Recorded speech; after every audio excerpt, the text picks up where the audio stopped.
Hey y'all, my name is Nick and welcome back to State of Woods Co. In my last video, I showed how I built this sofa table and end table for my living room. There are digital plans available for it and there is a link to that video right up there. But in this video, I'm gonna need to do something a little different. So these look great with the lamps on it, but these lamps have no power. So I'm gonna cut a hole in these hardwood floors and put a floor outlet in. Those are pretty hardwood floors to screw up. Let's hope I don't mess this up.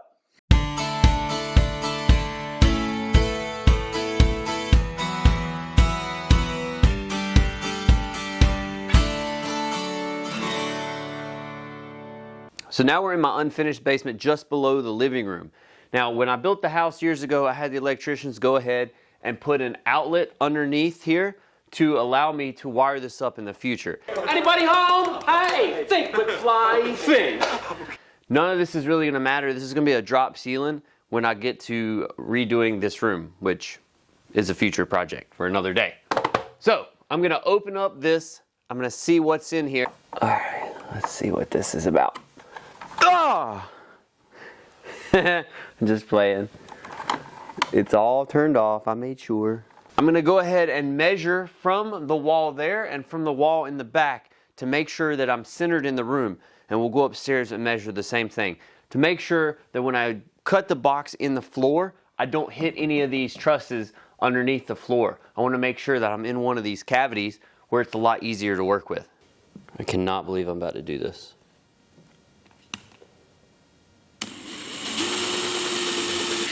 This is so nerve-wracking.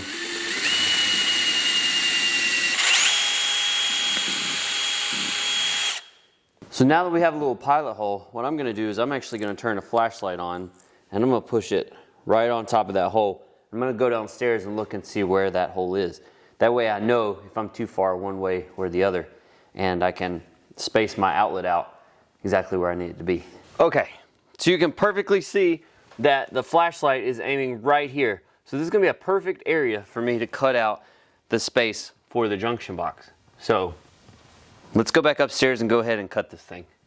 Now I'm gonna make a suggestion. I would not use an oscillating tool unless you have a really sharp blade, but to be honest with you, a jigsaw is just gonna do the job that much easier. It's a lot more efficient and you can still make those tight curves.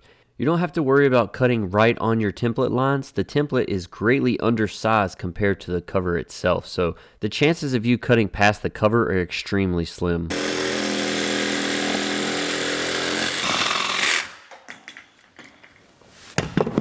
Hey, we got a hole. Wow, what a hole.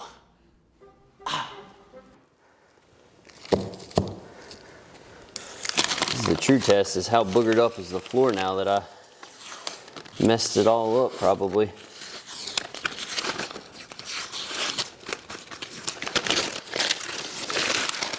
The electrical box still didn't fit, so it was just a matter of me going back to the jigsaw and cutting it out. I definitely have a lot of room that I can still play with.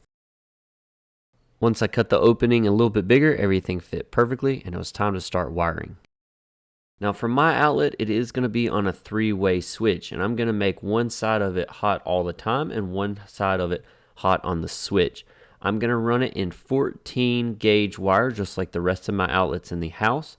Now a 3-way switch does require a third line coming in and I only had 14.2 left over from building the house. So I'm going to run 2 lines of 14.2 wire and utilize one of the wires in one of the cords as that third line, if that makes sense. That was a complicated way of saying that, I'm sorry.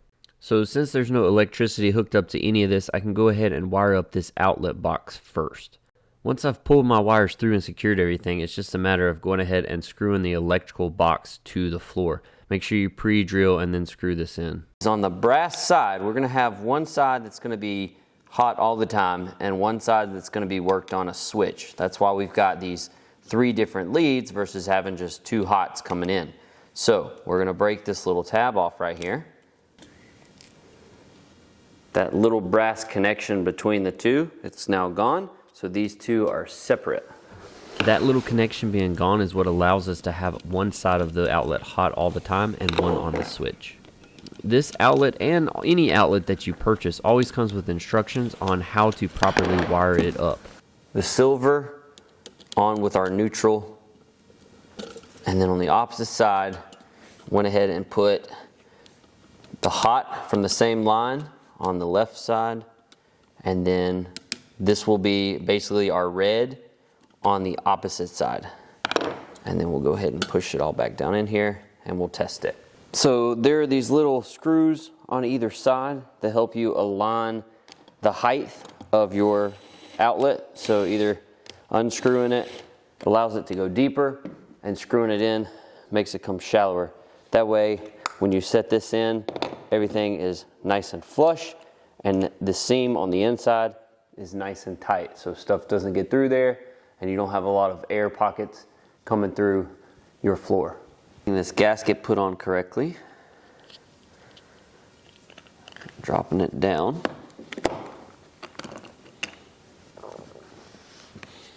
and then we're going to pre-drill for our holes.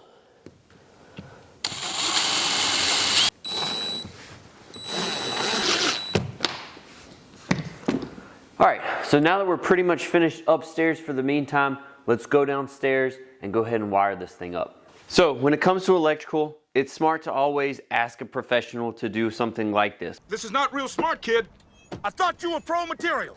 But if you feel confident in doing it yourself, make sure, the number one thing you always want to make sure is that the power is cut off to whatever you're doing. Simplest way for me to do that is always to come right to the electrical panel and shut all the power to that room. All right, so now that we're downstairs, we're gonna go ahead and run our wires through the box. I'm gonna leave a bunch of extra up here just in case I ever need to get to it. All right, so this wire on the left comes in and comes to the right. This is the one that has the neutral capped. So I wanna make sure to cap the opposite end of it and not to get them mixed up. Now this is where those extra 14-2 wires come into play. I only need one of the wires in that 14-2, so I have capped both ends of the wire I'm not going to use with a wire nut. If you're using 14-3 wire, then you don't have to worry about this step. You have all the wires that you need. I always like to do the grounds first and just get them out of the way. It's usually a little bit easier. Now, I've already checked it once. I'm going to check it second time. Make sure everything is off. Okay. All right. So the black that came with the white that we're not using is actually our red. So we're going to mark those two and put them together. I always like to pull on them and test them. And then our black and black will be put together. All right. And then our whites go together. When it's all said and done, you're going to match a white to white, a black to black, and a red to black. The black comes from that second 14-2, and that's the only difference that you have when you don't run 14-3 wire. Okay. It looks like a lot, but it's really not that difficult. So let's go turn it on and test everything.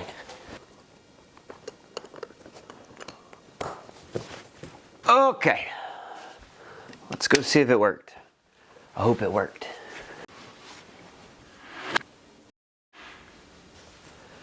Dun dun dun dun dun dun dun. Ow. How do these other people do cool intros and outros? Let's do something different. All right, I think that turned out pretty well. For just a couple hour project, it was sort of nerve-wracking, but it was easy at the same time, which I really like. So I hope you enjoyed this video. If you did, hit like and subscribe down below. Always hit that notification bell so that you're informed every time we release a video. It really helps to grow the channel that you subscribe and hit that notification bell. And of course, comments. Any comment's good. There's no such thing as a bad comment. I won't lose sleep over any comments you leave, so I appreciate all of it. Speaking of losing sleep, I'm gonna go take a nap. I'll see you guys on the next video. Will somebody turn off the lights?